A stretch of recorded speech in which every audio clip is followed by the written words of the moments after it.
سڵاو بینەرانی خۆشەویست لەگەڵتانین بۆ پێشکەشکردنی گەشتی هەواڵەکانی ڕۆژی چوارشەممە سەرەتا سەردەیڕی چەند هەواڵ. دەست بە سەرکرانی شەهرام حاتەمی چالاکی مەدەنی خەڵکی ورمێ، مردنی گوماناوی گەنجێکی خەڵکی سنە پاش ئازادی لە زیندان، ئازادی دایەمینە سوڵتانی لە گرتوخانەی ئیتڵاعاتی ورمێ، گیان لە دەستدان و برینداربوونی 5 کرێکە لە سەردەشت و بۆستاناباد، بێبەشکرانی وریشە مرادی لە مافە سەرەتاییەکانی لە زیندانی ئێڤین، کۆبوونەوەی کرێکارانی شاغڵ لە کارخانەی فولادسازی چادورمەلووی ئەردکان، هەشتمین ڕۆژی کۆبوونەوەی کرێکارانی ڕەسمی مخابرات لە تەورێز، پشتیوانی براوەکانی خەڵاتی نۆبێلی ئاشتی لە کارزاری سێشەممانەی نابۆ ئێدام، کۆبوونەوەی ئێرانیانی ئازادیخوازی ئاڵمان بۆ پشتیوانی لە گەوهەر عێشقی و هێرشی موشکی کۆماری ئیسلامی بۆ سەر ئیسرائیل.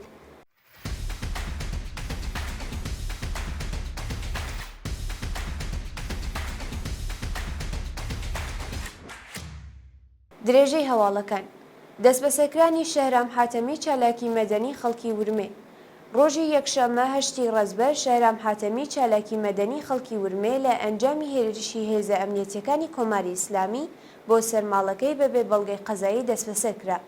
بە پێی زانیاریەکان هێزە ئەمنیەتیەکان لە کاتی دەست بەسەرکرانی ئەو هەوڵاتیە دەستیان بەسەر کەلوپەلە تایبەتەکانی وەکو مۆبایل و لەپتابەکەی داگرتووە. هەتا کاتی داڕشتنی ئەم هەواڵە زانیاریەکی ورد لەسەر هۆکاری دەست بەسەرکران و ئەو تۆمەتانەی دراونەتە پاڵ ئەو هەوڵاتیە، هەروەها چارەنووس و شوێنی ڕاگررتنی لە بەردەستانیە. مردنی گوماناوی گەنجێکی خەڵکی سنە پاش ئازادی لە زیندان. سینا فەرهادی تەمەن 27 ساڵ و دانیشتووی گەڕەکی ئەباساوای شاری سنە 4 ڕۆژ پاش ئازادی لە گرتوخانەی ئیتڵاعاتی ئەو شارە بە شێوەیەکی گوماناوی گیانی لەدەستدا.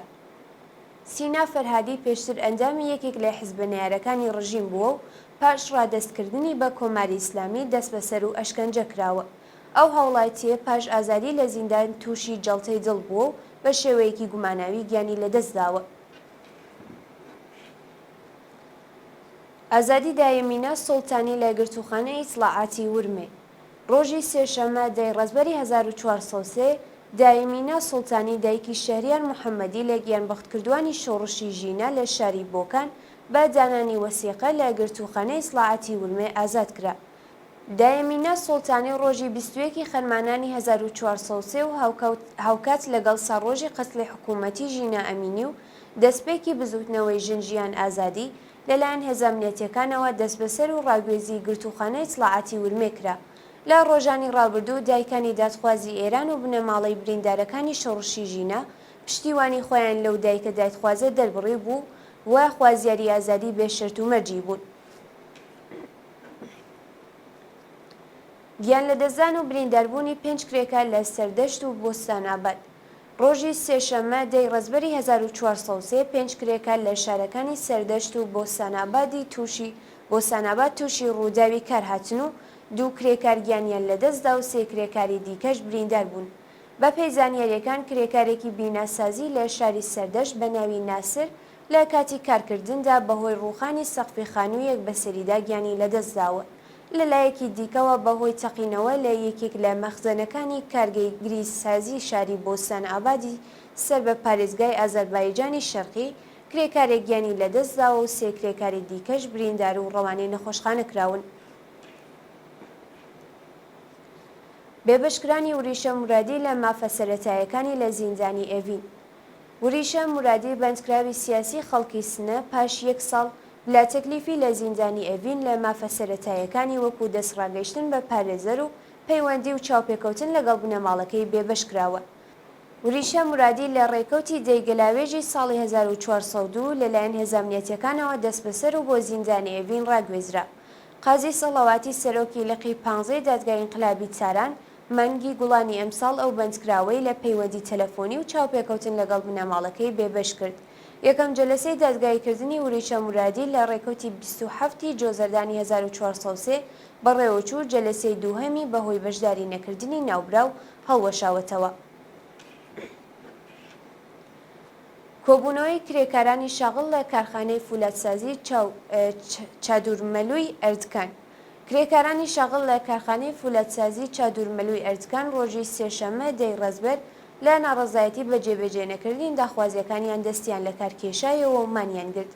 کرێکارانی ناڕازی پاش مانگرتن لە ناوەندی کارخانە کۆبوونەوە و خوازیاری پێدانی حەقدەستە دواخراوەکان، تەزمینی ئەمنیەتی پیشەیی، زیادکردنی حەقدەست و مەزایە، گۆڕانی دۆخی پیشەیی، نوێکردنەوەی گرێبەست، بەکردەوە دەرهاتنی گەڵاڵای ڕێزبەندی، دابینکردنی بیمەی دەرمان و چاکسازی لە ژیان و مەعیشەتیان بوون. هەشتمین ڕۆژی کۆبوونەوەی کرێکارانی ڕەسمی مخابرات لە تەورێز. ڕۆژی سێشەممە دەی ڕەزبەر کرێکارانی ڕەسمی شەغڵ لە مخابراتی تەورێز بۆ هەشتمین ڕۆژی بەردەوام لە ناڕزایەتی بە بایەخنەدانی بەرپرسانی ڕژیم بە کێشە و گرفتەکانیان کۆبوونەوە. کرێکارانی ڕەسمی مخابراتی تەورێز خوازیاری زیادکردنی حەقدەست بە پێی ڕێژەی هەڵاوسان، پێدانی داخوازیەکانیان لە کاتی خۆی، دابینکردنی بیمەی دەرمانی کارامە، پەرداختی مەزایە بڕاوەکان، هاوسانسازی حەقدەست و چاکسازی لە ژیان و مەعیشەتیان بوون. پشتیوانی براوەکانی خەڵاتی نۆبێلی ئاشتی لە کارزاری سێشەمانەی نابۆ ئێدام. براوەکانی خەڵاتی نۆبێلی ئاشتی ڕۆژی سێشەممە دەی ڕەزبەر لە بەیاننامەیەکدا پشتیوانی خۆیان لە کارزاری سێشەمانەی نابۆ ئێدام ڕاگەیاند. شیرین عیبادی براوەی خەڵاتی نۆبێلی ئاشتی لەو بارەیەوە ڕایگەیاند کەمپەینی سێشەمانەی نابۆ ئێدام یەکێکە لە پێشکەوتووترین کارزاری مەدەنی بۆ بەرگری لە حەقی ژیانە کە لەلایەن بەندکراوی سیاسی لە زیندانی قەزاڵ حەساری کەرەجە ڕێکخراوە. ناوبراو هاوڕێ لەگەڵ ژمارەیەک لە براوەکانی خەڵاتی نۆبێلی ئاشتی لە سەراسەری جیهان بەیاننامەیەکی هاوبەشتیان بۆ پشتیوانی لە کارزاری نابۆ ئێدام بڵاو کردووەتەوە کە تێیدا هاتووە سێشەممەی هەموو هەفتەیەک بەندکراوانی سیاسی لە 21 زیندانی ئێران دژ بە سزای سێدارەمان لە خواردن دەگرن و بەردەوام بۆنی ئەو کارزارە سەرنجی ڕێکخراوەکانی مافی مرۆڤ و چالاکانی سیاسی جیهان بۆ لای خۆی ڕادەکێشێت و ئێمە واژۆکارانی ئەو بەیاننامەیە وێڕای حمایەتکردن لە بەندکراوانی مانگرت و داوای هەڵوەشاندنەوەی سزای ئێدام لە ئێران دەکەین. بانکهێشتی چالاکیەکی سنفی فەرهەنگیانی خوڕاسانی شماڵی بۆ دەرگای بوجنورد. حسێن واحد چالاکی سنفی فەرهەنگیانی خوڕاسانی شماڵی ڕۆژی سێشەممە دەی ڕەزبەر لەلایەن دەرگای ئینقلابی بوجنوردەوە بانکهێشت کرا. حسێن واحدی لەلایەن ناوەندە ئەمنیەتیەکانەوە پەروەندەسازی بۆ کراوە و لەلایەن دادگای ئینقلابی بوجنوردەوە بە تەبلیغ دژی نظام تۆمەتبار و داوای لێکراوە کە ڕۆژی 26 خەزەڵەوەری 1403 خۆی بۆ ناوەندە قەزایە بناسێنێت. شۆرەی هاوئاهەنگی ڕێکخراوە سنفیەکانی فەرهەنگیانی ئێران وێڕای ئیدانەکردنی سناریۆسازیەکانی وەزارەتی ئیتڵاعات بۆ چالاکانی سنفی، خوازیاری ئازادی هەموو معالیمانی بەندکراو و داخرانی هەموو ئەو پەروەندانە بوون کە ڕێگە لە کار و چالاکی معلمان دەگرێت. کۆبوونەوەی ئێرانیانی ئازادیخوازی ئاڵمان بۆ پشتیوانی لە گەوهەر عیشقی. ڕۆژی سێشەممە دەی ڕەزبەری 1403 کۆمەڵێک لە ئێرانیانی ئازادیخوازی ئاڵمان بۆ پشتیوانی لە گەوهەر عیشقی دایکی هەمیشە زیندوو ستار بەهەشتی گیانبەختکردووی ڕێگەی ئازادی لە بەردەم دەفتەری نوێنەرایەتی نەتەوە یەکگرتووەکان لە شاری بۆن کۆبوونەوە.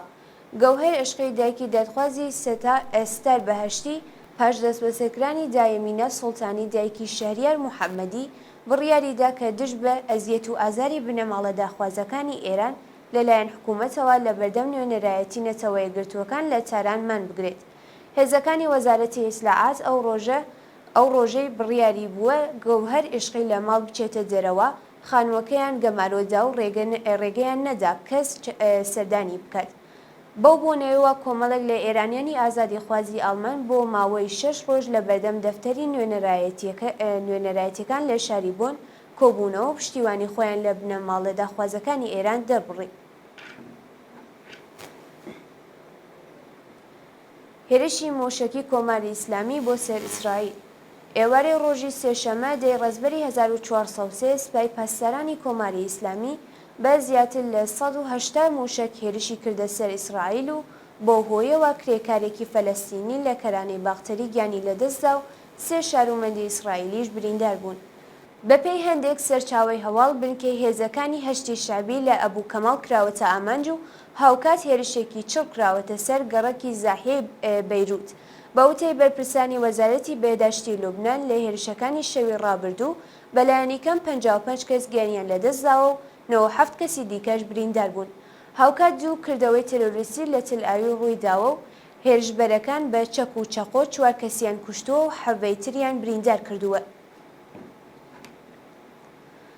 وا دوایین هەواڵ گیان لە دەستدانی 25 قوتابی بەهۆی ئاگرگرتنی سرویسی مەدرسە لە تایلەند. بەیانی سێشەممە دەی ڕێزبەری 1403 لە ئاکامی ڕووداوێکی هاتوچوو لە باکووری بانکۆکی پایتەختی تایلەند سرویسێکی گواستنەوەی قوتابیان ئاگری گرتووە بۆ هۆیەوە 25 قوتابی لە ئاگرەکەدا سووتان. بەپێی زانیاریەکان یەکێک لە لاستیکەکانی سرویسی گواستنەوەی قوتابیان تەقیوەتەوە و ئۆتۆبوسەکە خۆی کێشاوە بە لەمپەری تەنیشت جادە و مەخزەنەکانی ئاگری گرتووە. لەو ڕووداوەدا 25 قوتابی گیانیان لەدەستداوە و تەنیا 16 قوتابی و 3 معەلم توانیویانە خۆیان ڕزگار بکەن. بینەرانی خۆشەویست، هەواڵەکانتان پێشکەش کرا، کاتێکی خۆش بۆ هەموو لایەک.